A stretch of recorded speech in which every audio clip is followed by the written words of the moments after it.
নবীজির একজন কলিজার টুকরা মেয়ে ছিল, মেয়েটার নাম কি ছিল? মাশাআল্লাহ, তোমরা তো খুব ভালো জানো। নাম কি ছিল? ফাতেমা। মাশাআল্লাহ। ফাতেমার দুটি সন্তান ছিল, এক হচ্ছে হাসান আর এক হচ্ছে ফাতেমার একজন স্বামী ছিল, স্বামীর নাম কি ছিল? দেখছেন কত অ্যাক্টিভ শ্রোতা আমার। মাশাআল্লাহ। আমি নিয়ত করেছি যেহেতু আজকের মূল উদ্যোক্তা হচ্ছে একজন নারী, তো আজকে আমরা একজন নারীর জীবন থেকে কথা বলবো ইনশাআল্লাহ। তার মানে এটা নয় যে শুধু নারীদের ওয়াজ, এটা তা নয়, বরং ফাতেমার জীবনীতেও আমাদের জন্য শিক্ষা আছে না নাই? মাশাআল্লাহ। নবীজির একজন মেয়ের দ্বারাই বংশ চলেছে, বংশের ধারাবাহিকতা চলেছে। মেয়েটার নাম ছিল ফাতেমা। ফাতেমার মায়ের নাম কি ছিল? খাদিজা। বলেন, নাম ছিল কি? ইসলামে সর্বপ্রথম নারী যে ইসলাম ধর্ম গ্রহণ করেছিল তার নাম কি ছিল? খাদিজাতুল কুবরা রাদিয়াল্লাহু তাআলা আনহা। মাশাআল্লাহ। আচ্ছা বলেন তো, ফাতেমার সম্মানটা কম ছিল না বেশি ছিল? নবীজি বলেছেন জান্নাতে সর্বপ্রথম যেই নারী প্রবেশ করবে এবং জান্নাতের সমস্ত নারীদের যে সরদারিনী হবে তার নাম হচ্ছে ফাতেমা রাদিয়াল্লাহু তাআলা আনহা। সুবহানাল্লাহ পড়া। নবীজি বলেছেন যে ফাতেমাকে কষ্ট দেয় সে আমাকে কষ্ট দেয়, যে ফাতেমাকে ভালোবাসে সে যেন আমি নবীকেই ভালোবাসে। সুবহানাল্লাহ পড়ে। এটা হচ্ছে ফাতেমা রাদিয়াল্লাহু তাআলা আনহা। ওনার নাম ছিল ফাতেমা আস-সিদ্দিকা, আবার তাহেরা, আবার আছে জুহরা। এক এক জায়গায় একটা উপাধি এসেছে, তবে ফাতেমার সম্মানকে আকাশচুম্বী সম্মান করে দিয়েছে একজন। জবান খুলে বলেন তিনি কে?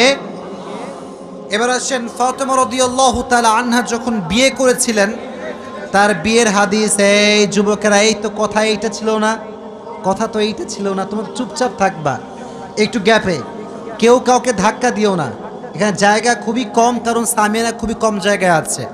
আচ্ছা বলেন, ফাতেমার স্বামীর নাম কি ছিল? বলেন না, নাম কি ছিল? আলী রাদিয়াল্লাহু তাআলা আনহু।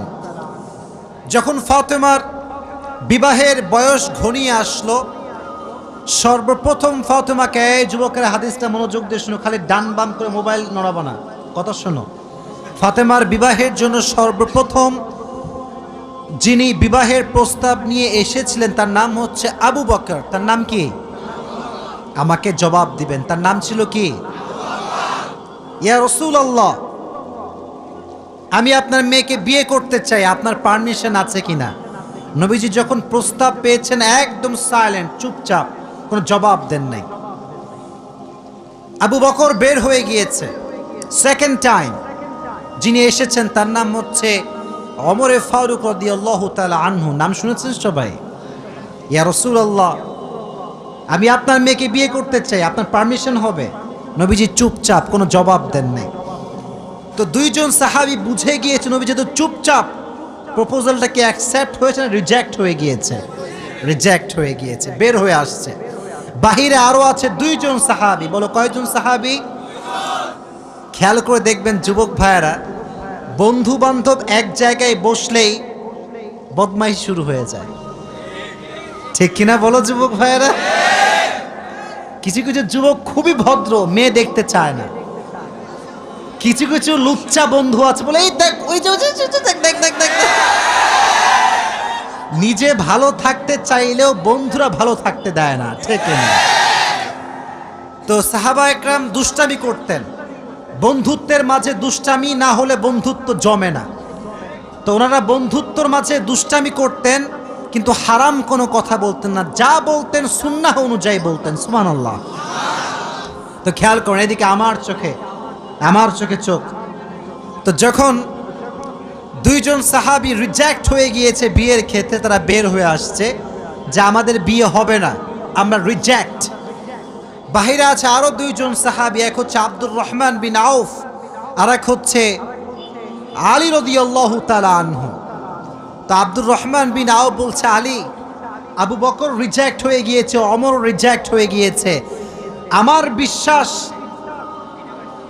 আলী যদি বিবাহের প্রস্তাব নিয়ে যায় নবী তার প্রস্তাবকে কখনো ফিরে দিতে পারবে না। সুবহানাল্লাহ পড়লেন না? এবার আলী রাদিয়াল্লাহু তাআলা আনহু বলছে, আমার কাছে টাকা নাই, পয়সা নাই, গাড়ি নাই, বাড়ি নাই। নবী তো আমার সঙ্গে তার মেয়ের বিয়ে দিবে না, কারণ আমার কাছে কোনো ঘর নাই, বাড়ি নাই।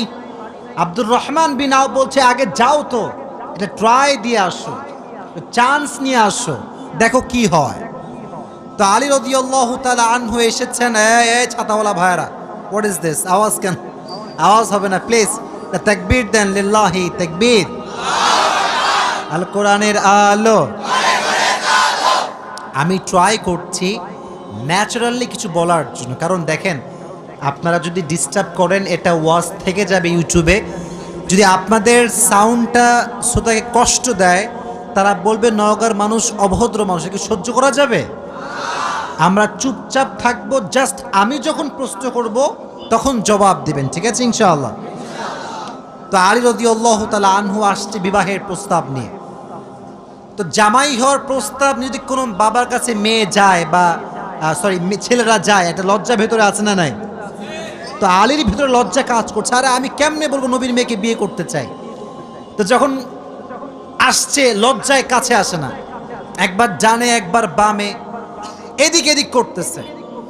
তো নবীজিকে আগেই আল্লাহ তাআলা জিবরাইলের মাধ্যমে ওহী পাঠিয়েছেন, নবী হে, আজকে আপনার কাছে আলী রাদিয়াল্লাহু তাআলা আনহু জামাই হওয়ার প্রস্তাব নিয়ে আসবে। সুবহানাল্লাহ পড়ে। তো নবী বলছেন, আলী তুমি আজকে কেন এসেছো? তো আলী বলতে চায় না, বলছে নবী এমনি ঘুরতে আসছি, কোনো কাজ কাম নাই তো এমনি ঘুরতেছি আর কি। তো নবী বলছে, আলী আমি কিন্তু জানি তুমি কেন এসেছো। বলছে কেন নবী আপনি বলেন। বলছে আজকে তুমি আমার জামাই হওয়ার প্রস্তাব নিয়ে এসেছো। সুবহানাল্লাহ। তো নবীজি আগের দুইবার ছিলেন চুপচাপ, আগে ছিলেন কি চাপ? আরো জোরে। কিন্তু নবী এবার একটা কথা বললেন। নবী বললেন, আলী ইনশাআল্লাহ। ইনশা। তো আলী আবার ইনশাআল্লাহর অর্থ বোঝে না যে ইনশাআল্লাহ মানে আবার কি হবে এখানে। তো উনি ভাবছে আমারটাও মনে হয় রিজেক্ট হয়ে গিয়েছে, বের হয়ে আসছে। তা আব্দুর রহমান বিন আওফ দূরে দূরে আছে, আয় হায় আমি তো পরামর্শ দিয়ে পাঠাইছিলাম, রিজেক্ট যদি হয়ে যায় কপালে দুঃখ আছে না নাই? তো বলছে, আলী কি হয়েছে তোমার, বিয়ে কি হবে না কি হবে না? তো আলী বলছে, আমিও রিজেক্ট খাইছি, আমার বিয়ে হবে না। তো বলছে নবী কি বলেছে আগে তাই বলো। বলছে নবী বলেছে ইনশাআল্লাহ। তো আলী রাদিয়াল্লাহু তাআলা আনহুর এই কথা শুনে আব্দুর রহমান বিন আওফ বলছে, তোমার বিয়ে অর্ধেক হয়ে গিয়েছে মনে করো। সুবহানাল্লাহ পড়ে। আচ্ছা বলেন তো প্রিয় ভাইয়েরা, ফাতেমার মতো চরিত্রবান নারী কি আমাদের এই বর্তমান বাংলাদেশে পাওয়া যাবে?